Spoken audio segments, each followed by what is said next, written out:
Ava first heard it at 2:11 a.m., a faint rhythmic sound. Tick, tick, tick, steady, subtle. At first, she thought it was the wall clock, but when she checked, the batteries were dead. It wasn't running. She unplugged everything in her bedroom. Still, the sound continued. It wasn't loud, just persistent. Tick, tick, tick, like it wanted her to notice. She put her ear to the wall. It grew a little clearer, but not mechanical. It didn't sound like metal. It sounded wet, like a heartbeat trying to keep time. The next night, same time, 2:11 a.m., same ticking. She sat up in bed, eyes fixed on the ceiling. Nothing moved, nothing changed, except the sound and how it felt closer. She told herself it was a pipe, an old radiator, just house noise. But that didn't explain why her cat sat in the hallway now, staring at her door, wide-eyed, tail twitching, listening. The ticking started earlier, 1:47 a.m. Ava snapped awake before her alarm, before her cat even moved. The sound was louder now, still steady, still rhythmic, but now it shifted, like it was pacing. Tick, tick, tick. Then a pause, then closer. Not louder, closer. She stood barefoot on the cold floor and walked toward the wall, the one it always came from.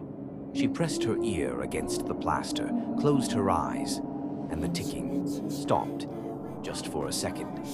Then it came back, 2 ticks this time, but out of rhythm, like it skipped, like it had noticed her. Later that morning, Ava tore the place apart. She unplugged every clock, every appliance, removed the batteries from her watch. Still, she felt it. She sat on the couch, exhausted, and saw her cat, sitting at the wall, same one as before, not moving, not blinking, just staring. She took a cautious step forward. The cat hissed, backed away, then ran. Ava knelt down, placed her palm flat against the wall, and felt it. A slight, steady vibration, like something was on the other side, waiting.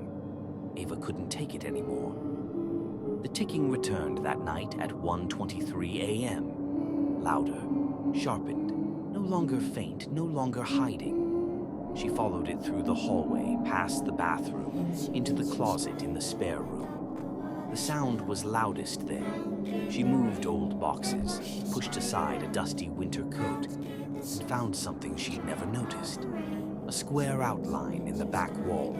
She dug her nails under the edges and pulled. The panel creaked free. Behind it, a narrow, dark crawl space. The air that spilled out was cold and still, like it hadn't moved in years. She crouched low, flashlight trembling in her hand.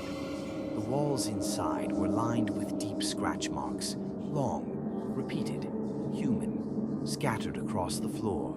Shards of broken watch glass, old watch bands, bent clock hands. She moved deeper, the ceiling pressing down.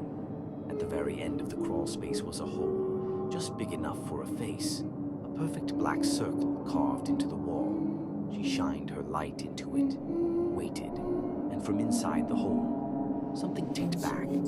Once, then again, faster. Tick, tick, tick, tick, tick.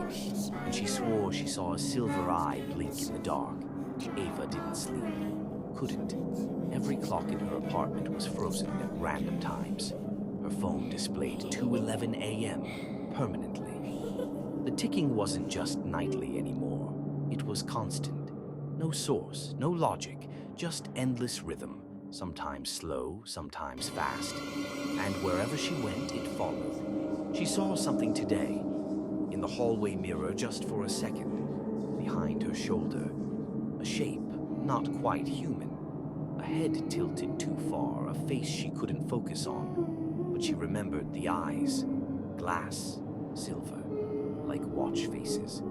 It moved in bursts, like a second hand jumping forward. Tick, step, tick, step.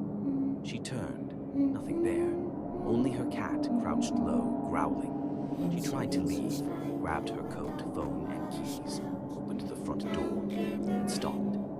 Outside, the world was frozen, cars motionless in the street, a neighbor mid-step on the stairs, foot hovering in midair. The trees didn't sway, the wind didn't blow, and the only sound?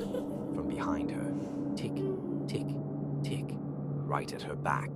She turned slowly, and from the hallway shadows it stepped forward, smiling, clicking, waiting. Ava slammed the door shut. She locked every bolt, pushed a chair beneath the handle. Her ears rang from the ticking. But now it wasn't around her.